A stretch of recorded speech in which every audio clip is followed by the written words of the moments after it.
Լավրովն ու Արարատը, բայց ոչ Միրզոյան։ Հայկական սոցցանցերում այս վերնագրով է տարածվում Արարատ լեռան ֆոնին Սերգեյ Լավրովի լուսանկարը։ Ռուսաստանի արտգործնախարարության պաշտոնական էջում այն տեղադրված է որպես օրվա կադր։ Մայր Հայաստան հուշարձանի մոտ է արվել լուսանկարը։ Այսօր մինչև Հայաստանի արտգործնախարարություն գնալը Սերգեյ Լավրովը հարգանքի տուրք է մատուցել հայրենական մեծ պատերազմի հերոսների հիշատակին, ծաղկեպսակ դրել անմար կրակի մոտ։ Հաղթանակ զբոսայգում Ռուսաստանի արտգործնախարարի հետ չի եղել նրա հայ պաշտոնակիցը։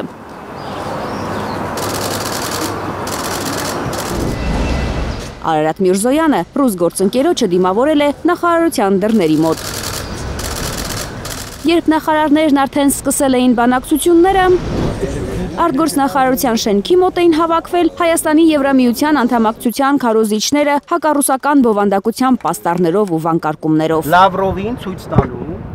իր տեղը, թե որտեղ են գիշերում խեցգետինները։ Ռուսաստանի գլխավոր դիվանագետին խեցգետիների գիշերակացի տեղը ցույց տվողները վստահեցրել են, Արևմուտքը չի ֆինանսավորում իրենց հակառուսական ակցիաները։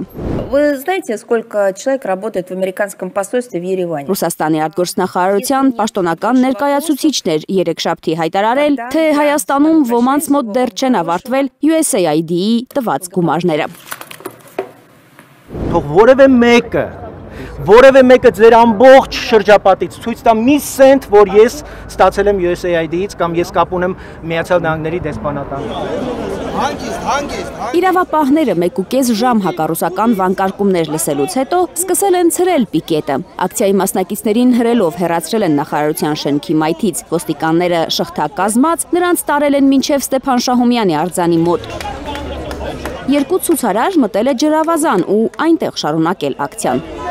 Ավելի ուշ նրանց դուրս են բերել այնտեղից։ Բողոքի սակավամարտ ակցիան որևէ կերպ չի խախտել Լավրովի հայաստանյան այցի օրակարգը։ Նա Երևանում ռուսական տանը հանդիպել է հայրենակիցների հետ, այցելել հայ-ռուսական սլավոնական համալսարան։ Այստեղ մի անսպասելի հայտարարություն է արել Լավրովը։ Ըստ նրա, Հայաստանը ցանկանում է հաջորդ տարի հյուրընկալել հակառուսական ակումբի համբավ ունեցող Եվրոպական քաղաքական հանրության գագաթնաժողովը։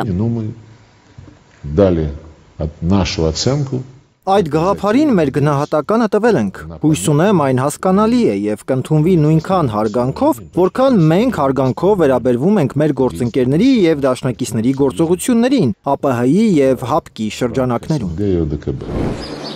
Եվրոպական քաղաքական հանրության գագաթնաժողովն այս տարի տեղի ունեցավ Ալբանիայում, իսկ 2022-ին Չեխիայի մայրաքաղաքում հավաքի ժամանակ Հայաստանի վարչապետը Արցախը ճանաչեց Ադրբեջանի կազմում։